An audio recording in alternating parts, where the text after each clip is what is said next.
현대와 푸조가 만났네요. 푸조는 할 얘기가 많죠. 현대도 마찬가지예요. 푸조는 사실 이 기사 제목에도 있지만 디젤 명가, 계속 디젤 차에서 굉장히 강점을 보였던 브랜드거든요.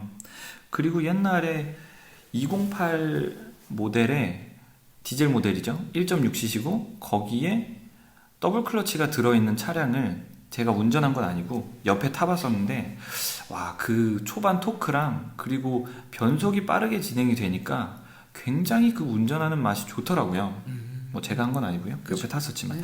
그런데 사실 푸조에서 굉장히 비중 있는 모델이거든요. 208은. 그런데 그 208에 전기차를 집어넣는다.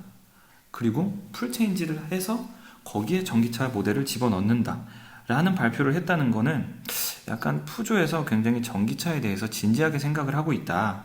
그리고 2020년도에 지금 대대적으로 전쟁이 발발할 것 같은데, 전기차 전쟁이 일어날 것 같은데, 우리는 테슬라만큼은 아니지만 그래도 조금 더 먼저 치고 나가겠다, 우리의 핵심 모델을 들고, 약간 이런 느낌이라 굉장히 푸조를 많이 칭찬해주고 싶습니다.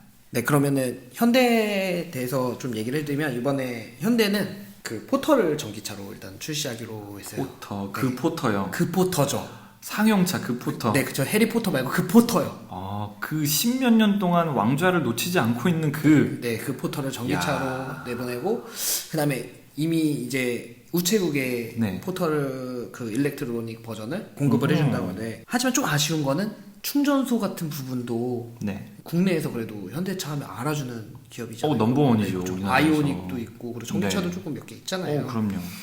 그런데 지금 수소차에 눈이 팔려서 이렇게 얘기해도 되나요? 뭐 상관없죠. 네, 수소차 정부 지원 뭐 이런 네가 것 얘기하는 때문에. 거니까요. 아, 그래요? 그러면 제가 책임지면 되니까요. 네. 네, 제가 들어갈게요. 네. 그 수소차에 이제 집중을 하다 보니까 이제 전기차 관련해서 뭐 충전소라든지 이런 거 조금 그럼 깔아줬으면 현대에서 설치한 충전소가 없나요, 우리나라에? 없지 않나요? 테슬라에서는 그렇게 많이 깔았는데 그쵸. 거의 100개가량 깔았는데 현대에서는 안 깔았다. 야, 이거는 조금 그렇다? 그죠? 네, 그쵸. 그리고 오히려 이제 수소차 쪽에서는 그래도 현대가 두각을 내고 있잖아요. 수소차. 그쵸. 네. 이번에도 넥소. 네. 많이 가지고 나왔잖아요. 그때, 그쵸. 네. 모터쇼에도 수소차를 3대나 들고 나왔어요, 현대에서. 그리고 다른 브랜드에서는 한 대도 네. 안 가지고 나왔죠. 그러다 보니까 제가 봤을 때는 약간 우리는 이제 수소차에 좀 집중을 하겠다. 정부에서도 수소차 충전소나 이런 것들도 많이 지원해준다고 하니까 그쵸. 약간 그런 식으로 해서 일단은 그래도 결국에는 뭐 정부와 같이 가는 환경에 대해서 생각하는 부분이니까 라고 저는 그래요. 생각을 해서. 어떻게 생각하십니까, 현대와 푸조? 모르겠어요. 푸조는 이제 막 시작하는 거고, 네. 현대는 또 도요타와 비슷하게 전기차도 그렇고 수소차도 그렇고 약간 모든 가능성을 열어놓고 지금 초석을 닫고 있는 중이니까. 그쵸. 네, 현대로 가시죠. 네, 제가 봤을 때 현대가 맞는 것 같습니다. 그래요. 현대 승리. 그 다음엔 누군가요? 닛산과 벤츠. 일단 닛산부터 제가 먼저 하자면은 네. 한국 닛산의 대표이사님 인터뷰예요. 네, 직접 하셨나요? 아니요, 제가 한 거 아니고 기사. 네. 네, 닛산에서는 전기차를 이미 가지고 있잖아요. 리프라는. 그렇죠. 리프가 2세대까지 나왔죠. 그쵸. 네. 이번에 최근에 나오지 않나요, 리프가? 네. 최근에 나와서 이제 윤호 씨가 CF도 찍고. 직접 해주시나요? 광고? 뭘요? 광고 한번. 2세대가 달라봐야 뭐 있겠어? 약간 이런 멘트였던 것 같아요. 오케이. 2세대 전기차 더 새로울 게 있겠어? 라고 묻는 순간 방금 좀 약간 소름 돋았는데. 네. 네. 제가 봤을 때는 닛산에서 이제 전기차를 지금 생산하고 있지만 그 하나의 플랫폼에서 약간 벗어나지 못한다. 약간 그 닛산 브랜드만의 약간 하나의 전략 같은 거라고 할 수 있겠죠? 그렇겠죠. 네. 아직까지 전기차에 올인할 때는 아니다. 하지만 우리가 옛날부터 이렇게 전기차를 팔던, 그러니까 전기차 하면 리프라는 차가 떠오르는 사람들이 어느 정도 있고 그게 닛산 차라는 걸 알아주는 사람들이 어느 정도 있으면 된다. 뭐 요 정도 포지션인가요? 네. 그 정도 네. 포지션인 것 같습니다. 그래요. 제 생각도 그래요. 네. 그리고 벤츠는 하이브리드에 신경을 많이 쓰고 있었고, 그리고 요번에 모터쇼에 전기차도 한 대 들고 나왔죠.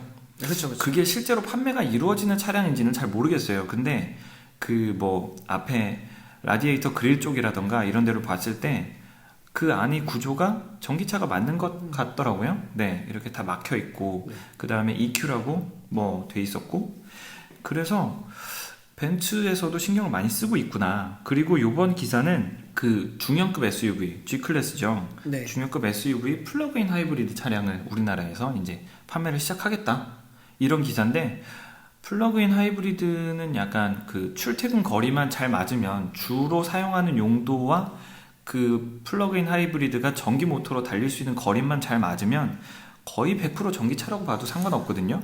집에 들어와서 충전을 시키는 하이브리드 차량이니까. 근데 여기 기사에 아쉬운 게 전기 모터로만 순수하게 몇 킬로를 갈 수 있는지에 대한 정보는 없어서 그거는 전달해드리지 못해서 조금 아쉽지만, 그래도 하이브리드보다 한 단계 더 환경에 유리한, 환경에 더 이로운 플러그인 하이브리드 차량을 우리나라에 내놨다. 그것도 인기가 많은 SUV로. 그런 점으로 봤을 때 벤츠에서 굉장히 앞으로에 대해서 친환경적인 부분을 많이 생각하고 있구나, 노력하고 있구나, 이런 생각이 듭니다. 그러면 이제 닛산이랑 벤츠랑 선택하셔야 되는데. 벤츠죠. 벤츠죠. 네, 벤츠. 자, 다음은 BMW랑 테슬라가 만났습니다. 제가 먼저 얘기할까요? 네, 테슬라는 할 먼저 말 하시죠. 많으시니까. 아, 테슬라는 날이 새죠. 네, 네. 먼저 일단 하시죠. BMW 네, 이번에 신차들이 많이 등장한다고 합니다. 신차들. 하지만 기름차나 하이브리드 위주로. 근데 BMW에서는 하이브리드가 많지 않았던 것 같은데. 그래, 맞아요. 근데 네. 거의 대부분이 기름차고 이제 하이브리드는 추후에 내겠다. 약간 이런 느낌이거든요. 지금 그래요. 기사만 봤을 때도. 약간 그 i8로 네. 많이 상심이 컸던 것 같아요. 그쵸. 많이 컸겠죠? 제가 봤을 때 거의 가슴 붙잡고 쓰러진 것 같은데. 지금 거의 한 8천에서 9천 가까이 할인을 하는 중이라고 네. 그러더라고요. 네, 굉장한 할인폭을 감안해 봤을 때 굉장히 많이 안 팔리지 않았나. 이거 좀 악평이 많았거든요. 가격이 거의 2억대였었거든요, 할인 전에는. 근데 그 가격대에 가질 수 있는 디자인은 충분히 설득력이 있었으나 성능 부분이, 역시 네, 성능 부분이 그 디자인으로는 거의 한 500, 시속 500 정도는 달릴 것 같은 디자인이었는데 네. 네, 그럴 수 있죠. 네. 네. 제로백이 뭐 거의 한 2초, 2.1초 뭐 이 정도의 100km 될 것 네. 같은 디자인이었는데 실상 그렇지 않아서, 네. 그래서 좀 많이 판매가 부진하지 않았나. 네. 근데 i3는 굉장히 좋은 차더라고요. 차는 뭐 네. 차는까지 맙시다. 네, 그럼요. 네. i3는 굉장히 타보고 싶은 차입니다. 사보고 싶은 차. 그럼 네. 스티브 방금 무슨 얘기 하려고 그랬는데 내가 끊어버렸네요. BMW 넘어가자고요. 넘어가자. 네, 그만하자고. 네, 네. 그래요. 이런 얘기 계속해도 좋을 게 없죠. 네. 그리고 테슬라도 이번에 가져온 뉴스는 그렇게 좋은 뉴스는 아니에요.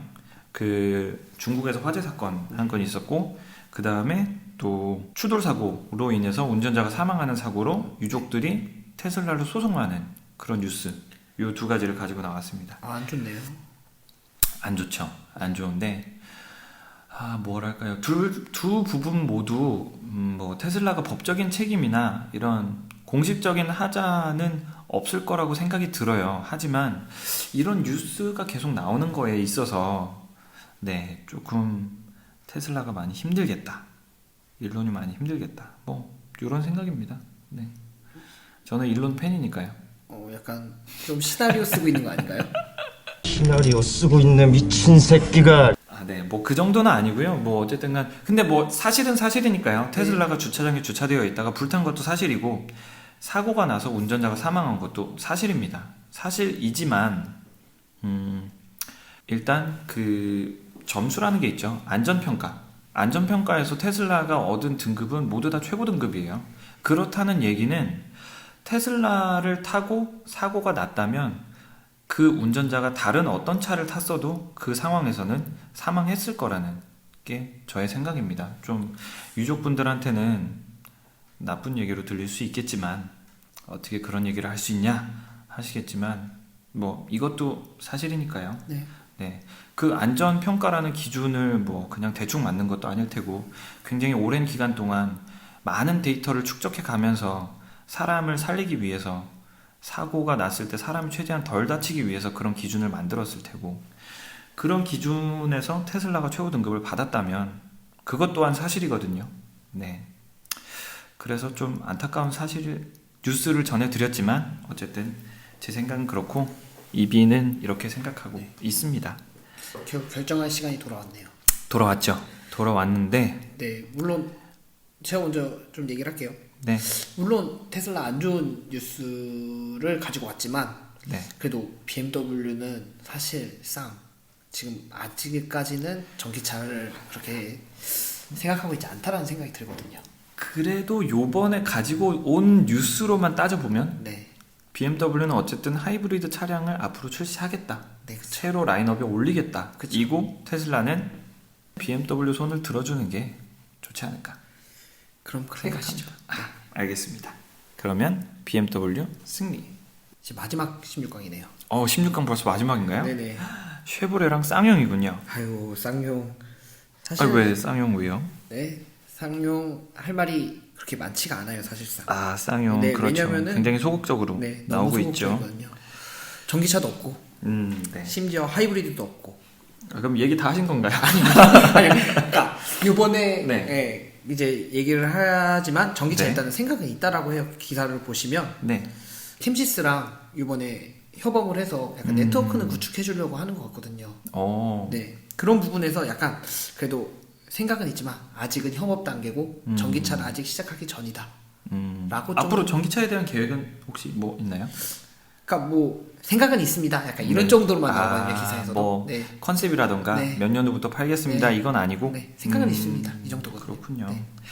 그러면 쉐보레는 일단 여러분들 너무 잘 아시는 볼트가 굉장히 잘 팔리고 있는 상태고 거기다가 하나 추가로 말리부의 하이브리드를 지금 발표하겠다, 출시하겠다라고 내놨는데 첫 번째 말리부 하이브리드는 그 어드밴테이지도 못 받았어요. 사실 환경부에서 이거는 하이브리드 시스템을 적용했지만 친환경이라는 메리트를 주기 힘들다라는 판정을 받았었고 요번에 나온 두 번째 하이브리드는 그래도 친환경 마크는 얻었다고 해요. 얻었다고 하지만 하이브리드라는 메리트를 느낄 만큼 연비가 향상되지 않았다라는 게 좀 포인트거든요.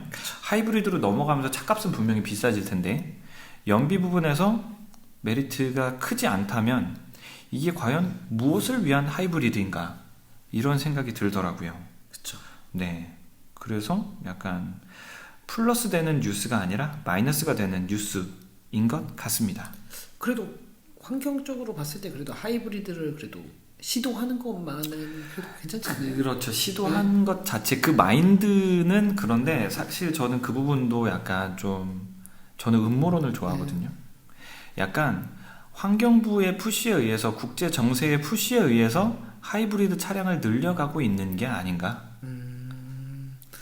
이것도 또 하고 싶지만 참을게요. 네. 알겠습니다. 이게 시나리오 같긴 한데 시나리오 쉐보레가 뭐 기술력이 없는 브랜드도 아니고요. 그리고 차를 뭐 하루 이틀 만든 원데이 투데이가 아니잖아요. 그런데 하이브리드 차량을 내놓았는데 연비적인 부분에서 크게 메리트가 없다는 거는 이거 저는 좀 납득하기 힘들거든요.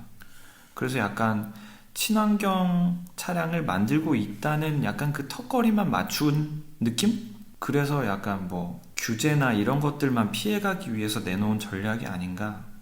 약간 그런 뭐 좋지 않은 시선으로 보고 있습니다. 네. 개인적으로. 네. 그러면은 저는 이거는 그냥 볼 것도 없다고 생각하거든요. 네. 쉐보레라고 그래도. 그래도 쉐보레. 네, 왜냐면은 쌍용은 아예 얘기하다 보니까 까먹었는데 쌍용. 네. 아무것도 없다 그랬죠. 네네. 네. 그렇다면 뭐 그래도 어쩔 수 없네요. 네. 어쨌든 하이브리드 차량 내놨으니까. 네. 이것도 약간 쉐보레가 계산한 게 아닌가. EV 월드컵을 계산해가지고 지금 이렇게. 저희 쌍용을 구독자 이기기 숫자 위해서. 보고 얘기하세요. 네. 알겠습니다. 쉐보레 승리.